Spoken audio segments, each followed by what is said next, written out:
Harnessing the power of your dark side. Maybe we should get more comfortable with our negative emotions. We hate unhappiness, sadness, and other negative emotions. Just take a tour of the bookstore aisles. There are countless titles about the pursuit of happiness. Can we gain a lot from accessing our full range of emotions? We don't have to avoid discomfort to live a meaningful and engaging life. A bit of anxiety, anger, or guilt can propel us to do great things. Integration of our dark side into our waking life makes for a truly empowered life. It frees us. Think of the meaning of the word integrate, meaning to come together, mix, merge into a solid whole. An unintegrated shadow is a dark aspect of yourself. Negative thoughts, emotions, bad or evil feelings that you do not accept or somehow hold at arm's length. It is something that is not you, a shadow side you may dismiss, be fearful of, or even worse, have buried deep within your psyche. Through denial, naivete, or ignorance, allowing you to feel you are a good person, totally divorced of any association with any such darkness. Integrating the shadow is to become fully aware that as a human being, you possess the potential for both extremes of goodness and evil, and then choosing to consciously step forth into the world with wisdom of how to act forthrightly as master of these opposing forces. Know that there are monsters. Know the potential you have to be a monster, and then choose not to be one. But harness its power righteously when necessary. All that is usually needed is a brief flicker in your eyes to reveal that integrated shadow. This is often all that is required to show someone you are not to be messed with. However, there is no denying that we live in a very violent society.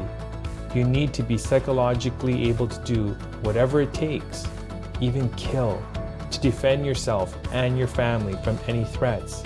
And at the same time, you need to be incredibly aware that it is almost never necessary.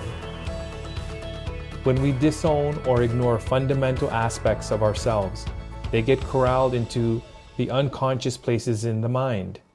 We push parts of ourselves into the dark shadows, where they are not seen and acknowledged, and where they control us from beyond our awareness. This is why we never seem to get away from stubborn patterns, or why we seem to keep encountering the same kinds of people or situations. The cause is really in our own minds, but it has been driven into our unconsciousness. It takes work, mindfulness, awareness, meditation, focus, and complete self-knowledge. Most of us don't feel we have the time. Instead, we would rather run away from our dark side. Sooner or later, it will bite us in the behind if we don't integrate our dark side into our life. It's what haunts us. It's a big part of why we don't feel well, why we struggle, why we suspect things are more challenging than they need to be. Are you surprised? Be friendly with your dark side. Welcome it so you can tame it. A famous Native American parable will help us to understand the power of our dark side better. An old Cherokee is teaching his grandson about life. "A fight is going on inside me," he said to the boy. "It is a terrible fight, and it is between two wolves. One is evil. He is anger, envy, sorrow, regret, greed, arrogance, self-pity, guilt, resentment, inferiority, lies, false pride, superiority, and ego." He continued, "The other is good. He is joy, peace, love, hope, serenity, humility, kindness, benevolence, empathy, generosity, truth, compassion, and faith." The same fight is going on inside you and inside every other person too. The grandson thought about it for a minute and then asked his grandfather, "Which wolf will win?" The old Cherokee replied, the one you feed. If you only choose to feed the good wolf, the bad wolf will be hiding around every corner, waiting for you to become distracted or weak and jump to get the attention he craves. He will always be angry and fight the good wolf. But if you acknowledge him, he is happy, and the good wolf is happy, and everyone wins. By ignoring your dark side, you can give it tremendous power over you. Instead, harness the ability for your benefit. You'll be choosing to use your energy and resources on thoughts, feelings, and emotions that serve you in healthy ways. While you can recognize the negative emotions occurring within you, you don't have to attach yourself to them or continue to give them attention. Instead, shifting your focus is a sign to that bad wolf that you are not interested in giving him too much food, yet still acknowledging his presence. To feed and care for both means they will serve you well and do nothing that is not a part of something more significant in your life. Feed them both correctly, and there will be no more internal struggle.